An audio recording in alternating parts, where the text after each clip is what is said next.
What time it is, so you're better than me. I do have an ASEAN question, but before I do, I would like to get you to respond to the latest events in the Israel-Lebanon war. A Canadian is killed, peacekeepers are wounded. You and the Prime Ministers of New Zealand and Australia, we heard your comments, have to de-escalate no violence. So given the latest developments, what now does Canada do? What now do the three of you do? First of all, my heart goes out to the family of the Canadian who was killed, to the families of everyone with loved ones in the region who are affected by the ongoing violence. We need that violence to end. We need a ceasefire in Lebanon and in Gaza. We need to get more humanitarian aid in. We need to see the hostages released. We need to see a credible path towards a two-state solution once again. I was glad to sit down with my Australian and New Zealand counterparts to continue the conversations we're having on how to put pressure and ensure that everyone in the region is working towards a lasting peace and protecting civilian lives. And we're going to continue to do that work. On ASEAN, you may or may not be here next year, might be in the middle of an election, who knows, or some other outcome might happen. How can you explain the work you've done here to be here 3 times in a row? Is it built to survive you and your government? And what would you say to a successor who might be considering different opportunities? We know that ASEAN is the fastest growing region in the world. The interest by Canadian businesses from coast to coast to coast in being part of this booming economic opportunity is real. It's not about an ideological choice to say, oh, okay, let's make nice with Southeast Asia. It's about understanding that this part of the world gives a tremendous opportunity for Canada, but also an opportunity for ASEAN as Canada engages. And that's really a big piece of the challenge, making sure that we are showing up. Showing up as leader, yes, but more importantly, showing up as businesses on trade missions, building those connections, making the investments in more maritime security presence and defense presence, making more investments in upgrading embassies and opening trade offices. This is not about a government footprint. This is about creating those opportunities for farmers, for startups, for businesses from coast to coast to coast who import from this region or export to this region. This is about growing a strong economy into the 21st century by harnessing the natural connections we have with so many diaspora communities from this part of the world. This just makes sense. It takes effort and it takes a serious commitment to getting it done, which we've done over the past few times, is that the safety of Canadians and upholding the rule of law is one of the fundamental responsibilities of any Canadian government, and that's what I'll stay focused on. Yes, we need to continue to develop our trade ties and our people-to-people ties, but there are real issues that we need to solve for, and we're going to stay focused on that. Ashley Burke, CBC News. Prime Minister, in English and French, you've gone public with your allegations that there were credible allegations linking India to the killing of a Canadian Sikh activist.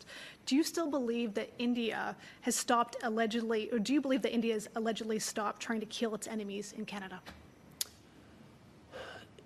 Keeping Canadians safe is one of the fundamental jobs of any Canadian government.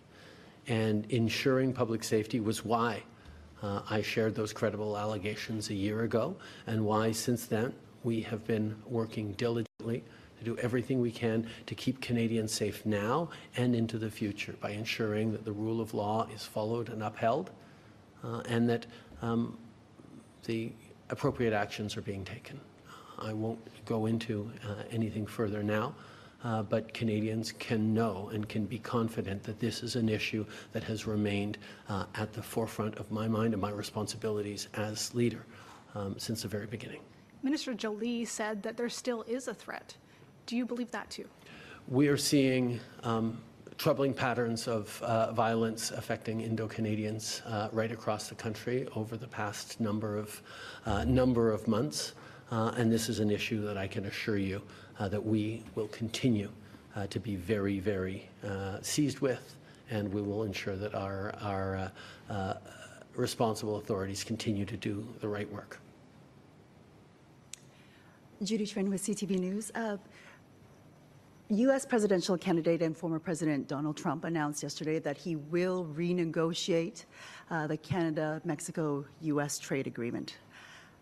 What is your comment, and how are you going to reassure Canadian businesses that the protectionist turmoil they experienced the last time Trump ripped up NAFTA will not be felt this time?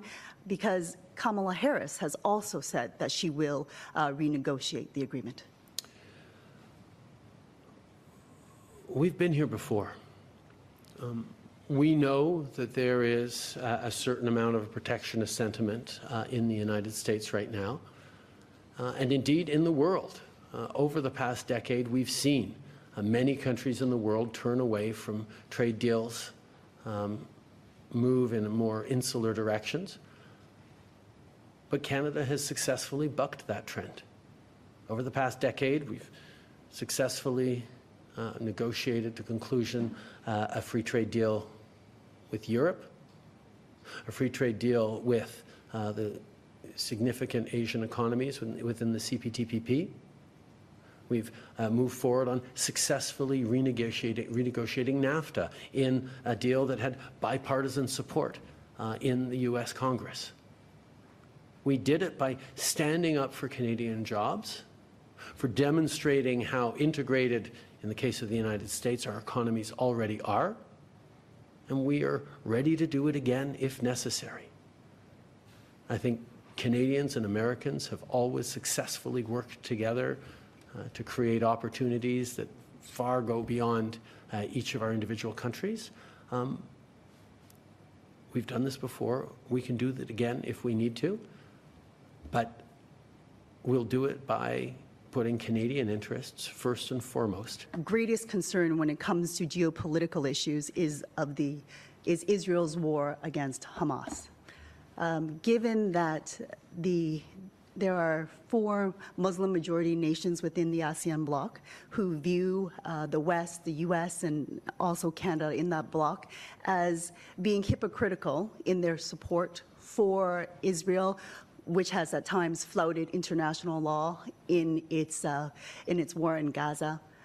How do you balance that international perspective with domestic criticism coming from the conservative leader that your government and you have been too sympathetic to the Palestinian cause and have not done enough to stop anti-Semitism in Canada and tamp down the messages that are being furthered in pro-Palestinian marches across the country? Our position has been very, very clear. We've been calling for a ceasefire for many, many months now, since the end of last year. We've been pushing for more humanitarian aid. We've been pushing for the hostages to be released, for Hamas to lay down its arms, and have no role for Hamas in the future governance of Gaza. We've been pushing on Israel to abide by international law, even as it has the right to defend itself.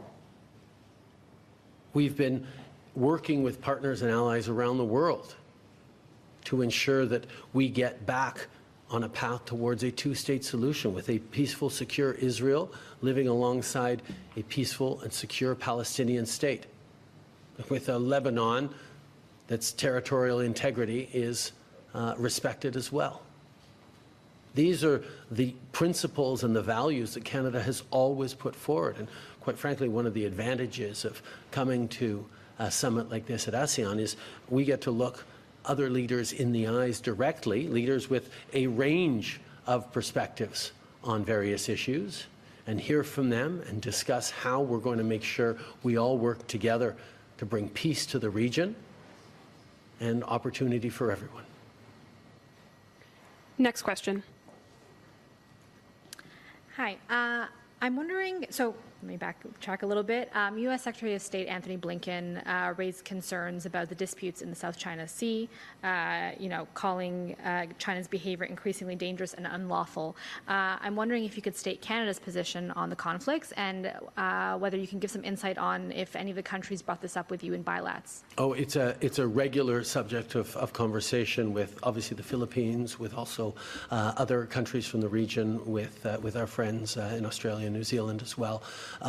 Canada's position is shared by those countries. It's a long-standing position that the international law needs to be respected. The international law of the sea, the UN charter and frameworks. These are things that we abide by, and not just stand by on paper, but we demonstrate that every time we send a Coast Guard vessel or a military CAF ship through the South China Sea. It is international waters and needs to be open for all navigation. You mentioned in the beginning that pharmacare passed. Right now, Parliament is in a bit of a standstill. How do you plan on getting things back on track in the House of Commons? Our focus is on Canadians. The fact that pharmacare has made it out of Parliament means that now we get to do the work of bringing on board provinces and actually delivering free insulin for Canadians who are struggling making ends meet right now. We know that, for example, people who skip their insulin because they have to pay rent or they need to put food on their table face the risk of much more serious health outcomes. They can include blindness and amputations, at the same time as they end up costing much more to already stressed health systems. So delivering free insulin just makes sense to people who don't have coverage and can't afford it. That's what we're starting with. So I'm looking forward to signing deals rapidly with provinces over the coming months that's going to deliver this life-saving medication to Canadians who are in need. Similarly, we know women are increasingly challenged with the high cost of getting an IUD or getting prescription contraceptives.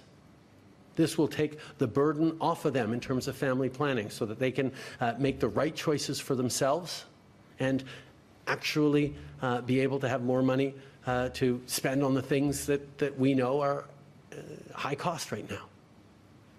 This is a measure moving forward on pharmacare negotiations with the provinces that will help Canadians in their health and help them in their pocketbook. But that's something we need to work on right now. That's something all parliamentarians, if they're listening to the constituents, should be working on. But it's certainly something that my government is going to stay focused on. Thank you. Last question. Good afternoon, Prime Minister Olivia Spanovich, CBC Radio. You had a chance to meet with some of your partners from the Five Eyes, Australia and New Zealand, and we understand that China came up as part of the discussion. What would you say is the biggest single threat your countries are facing from China, and how do you plan to mitigate it? I think the issue of dealing with China is one that we've been grappling with over the past many years. There are issues in which we can and should be cooperating or coordinating with China. The Kunming-Montreal COP15 on biodiversity last year was a good example of that, where the work that China and Canada did together brought together the Global South on a very ambitious measure to protect nature around the world. So there are ways in which we need to work with China as a significant global player. There are other ways in which we're going to need to compete with China for market access on critical minerals, on delivering the ingredients for a clean technology future that rely on rare earth elements and critical minerals that Canada has to offer, and we're developing those solutions so we can directly compete with China on supply chains that they've managed to corner over the past decades, but that our partners and countries around the world are increasingly needing to find diverse supply chains for. And then there are areas in which we are going to be directly contesting and challenging China. the continued interference in both diaspora communities and our democratic systems, the use of coercive diplomacy, for example, the unjustified detention of the two Michaels. These are things that we will continue to push back on and, of course, work together on as allies and partners around the world to make sure we're demonstrating the values and the principles for which we will always stand clear and strong. Back to the topic of India, have you personally seen any cooperation from India from Canada's investigation? And why is it that the U.S. seems to have gotten more answers from India from its assassination allegations? I'm not going to get into details on this at this particular moment. What I will say is that the statement I made around credible allegations of India's involvement in the death of a Canadian on Canadian soil continues to stand. That our responsibility as a government to keep Canadians safe in their homes, in their communities, right across our country, remains one of the top preoccupations of this government.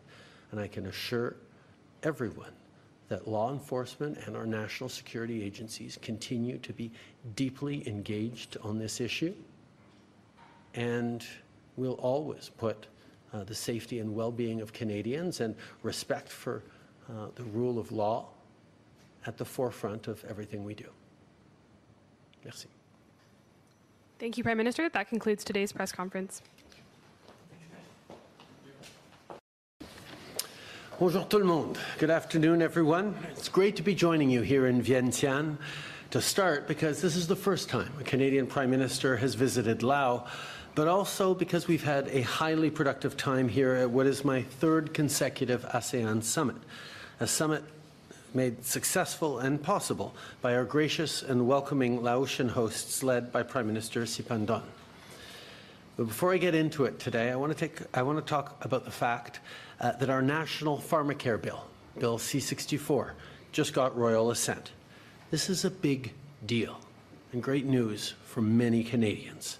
It means free insulin is coming for every Canadian who needs it, ensuring that they don't have to choose between putting food on the table and getting the life-saving medication they require. And it means we'll be providing prescription contraceptives for free, because we not only believe in a woman's right to choose, but we act on it. This is real progress. But now we need the provinces and territories to come to the table and sign agreements with us that supports Canadians and takes pressure off their household budgets as soon as possible. I've also seen the devastating images from the ground in the U.S. after Hurricane Milton made landfall yesterday. My heart goes out to everyone affected by this tragic disaster. I know Canadians are already rolling up their sleeves, some there to restore power, others there to help neighbours in need. We are all thinking of our friends to the south. Today we're here in Laos because when we formed government, we made a commitment to invest in Canada's relationship in the Indo-Pacific, to invest in strengthening ties with ASEAN, because these relationships matter. They matter because in an increasingly complex and unstable world, strong partnerships built on mutual trust are the only way we can create a safe and prosperous future.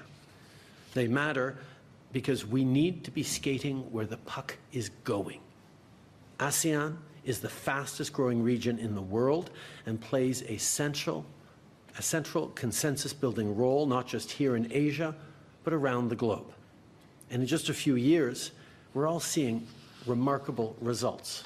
Since 2015, Canada's trade with ASEAN has nearly doubled. And that didn't happen by accident. It happened because our trade ministers, particularly Mary, has led many successful trade missions to the region with hundreds of Canadian businesses, most recently to Malaysia and Vietnam earlier this year, and with the Philippines and Indonesia coming this December. It also happened because we have deliberately built up our presence and leaned into the right relationships. Collectively, ASEAN is now Canada's fourth largest trading partner with almost $40 billion in annual trade. This means countless new opportunities for Canadian and ASEAN businesses alike. It means more community-building, middle-class jobs on both sides of the Pacific. And it means access to a wider variety of goods and services at affordable prices. That's real progress that our people can see and feel. It's not just me saying it. As one ASEAN leader said directly to me this week, our relationship is hitting levels beyond anything we ever aspired to. Comme je l'ai mentionné avec nos partenaires de l'ASEAN durant le sommet, ce progrès n'aurait jamais été possible sans le travail et les efforts constants, année après année. Sans les relations que nous avons cultivées, sans le leadership que nous avons collectivement démontré, et finalement, sans le sincère désir des membres de l'ASEAN d'avoir le Canada comme partenaire stratégique, un partenaire actif, engagé et présent dans la région. But the work is never done, and this year is no different. At the conclusion of this year's summit, we released a joint statement highlighting, among other things, our work together in the digital space, recognizing that Canada is already a leader in AI and other technologies that will shape the 21st century global economy. I have to pause on that for a sec because it was extremely exciting to see Geoffrey Hinton win the Nobel Prize for Physics for his work developing AI earlier this week. I actually called him from a refueling stop on the way over and was extremely excited to see not just what he's been able to do, but the thoughtful approach he has on making sure that AI stays focused on serving citizens and building a better economy, and not necessarily on destabilizing or hurting people. This is work we need to stay on. Quite frankly, the fact that Canada is in many ways at the origin of modern AI is something that we should both step up on and make sure we're continuing to build on. In my conversations with ASEAN this week, I pointed out that AI is going to be incredible as a leverage to build success and opportunity, particularly people who have so much need for economic opportunity and growth. And that's where Canada can step in and be a partner with communities and countries like here in ASEAN as we work on technology that's going to make a huge difference in the lives. Okay, so picture this. You've just had a new baby. Congrats, right? But the grandparents, they're getting that look in their eyes. You know, the one they want to be closer, but where would they even go? It's like a classic Canadian housing puzzle. Yeah. And it's something the Prime Minister's been tackling head-on in some recent announcements. We've been going through his latest speech and the Q&A, and let me tell you, there's a lot to unpack. It's interesting, though, because it's not just about, building a ton more massive condos. It's much more thought out than that. The Prime Minister keeps using the phrase multi-pronged approach. Yeah, and another phrase that kept coming up was gentle density. So it's about creating more places for people to live, but doing it within the neighborhoods that already exist. Think basement suites, those little backyard cottages, maybe even a laneway house. But how is the average person supposed to make that happen right? Well, get this. New mortgage rules are coming out to make it easier. And these aren't like the old school mortgage rules either. We're talking about refinancing your mortgage and getting a 30-year amortization for up to $2 million, specifically for building one of these secondary suites. That's a pretty big deal. For anyone who's not a mortgage expert, a 30-year amortization just means lower monthly payments. It makes it way more doable for people to afford these renovations. It's almost like he's saying, hey, if you want to be a part of the solution, here's some breathing room in your budget. So instead of just depending on the big developers, he's giving everyday Canadians the power to maybe become landlords, even if it's just for their own family. Exactly. It's a really interesting approach. Imagine having your parents close by in a cozy little backyard suite, or giving your adult kids a head start with a place of their own. It's all about making it possible for more Canadians to own a home and maybe even live with multiple generations under one roof. Okay, but here's the thing. Even with more affordable housing options, you still need a decent income to afford any of it, right? And that's something the Prime Minister seems pretty concerned about too. He even wrote a whole book about it, Plutocrats, The Rise of the Global Super Elite and the Fall of Everyone Else. Kind of a mouthful, huh? Yeah. It does make you wonder if that gap between the super rich and everyone else is just getting bigger and bigger. The Prime Minister definitely seems to think so. He was talking about how it's not just an economic issue either. It's social, it's political, it's about what it means to live in Canada. It's about making sure everyone has a shot at a good life. So how is he planning to tackle this whole income inequality thing? Well, one big piece of the puzzle is early learning and childcare. He actually used Ontario as an example. Apparently, childcare costs there are already down by something like 50%. Families are saving an average of like $8,000 per kid every year. And the goal is to cut those costs even further. They're aiming for a national $10 a day system. Seriously. I mean, as someone who's seen those childcare bills firsthand, $10 a day would be life-changing. Forget a sigh of relief. That's like a full-on dance party for a lot of parents. Totally. And it's not just about saving money either. It's about giving parents more choices. Affordable childcare would make it easier for parents, especially moms, to go back to work if they want to.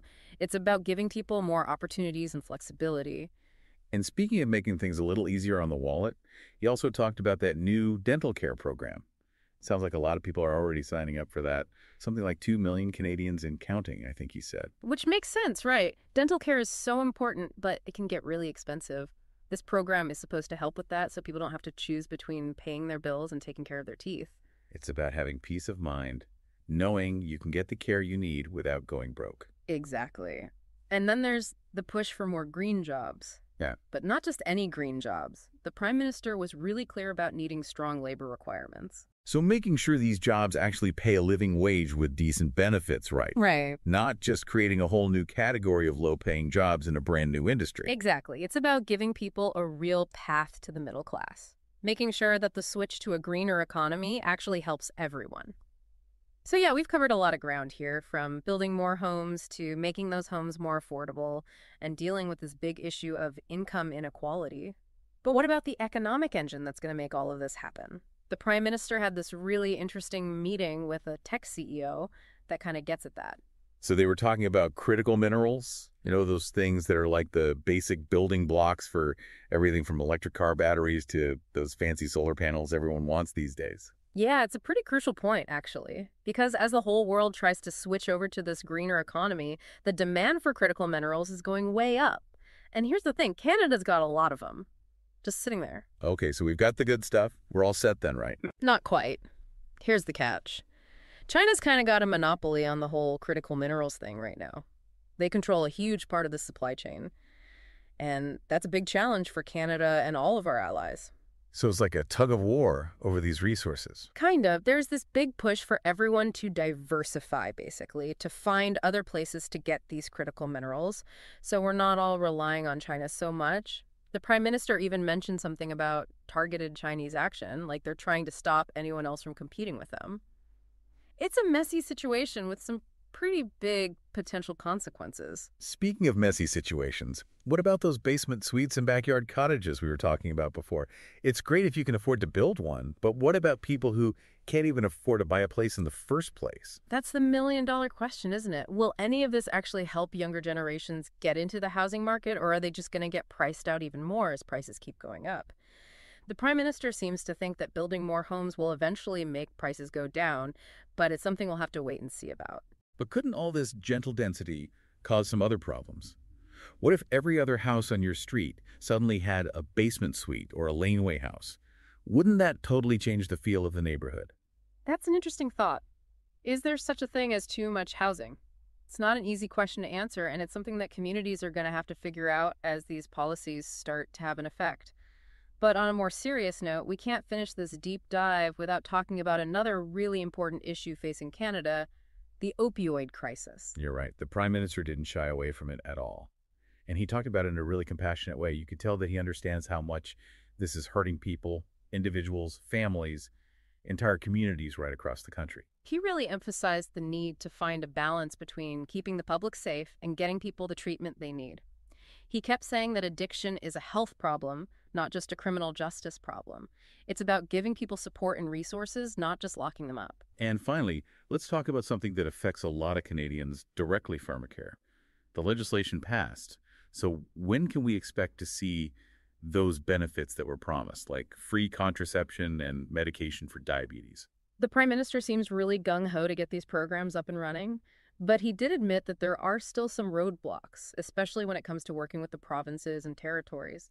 There's a lot of talk about everyone working together and finding common ground. We'll just have to see how smooth the whole process actually is. So there you have it. We've covered a ton of ground today, everything from basement suites and mortgage renewals to critical minerals and the opioid crisis. It's pretty clear that there are both big opportunities and big challenges ahead on the road to a more affordable and equitable Canada. And you know what?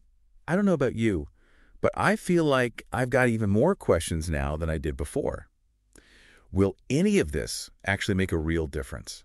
Can we figure out how to navigate this whole global resources situation and make sure Canada has a good spot in the world?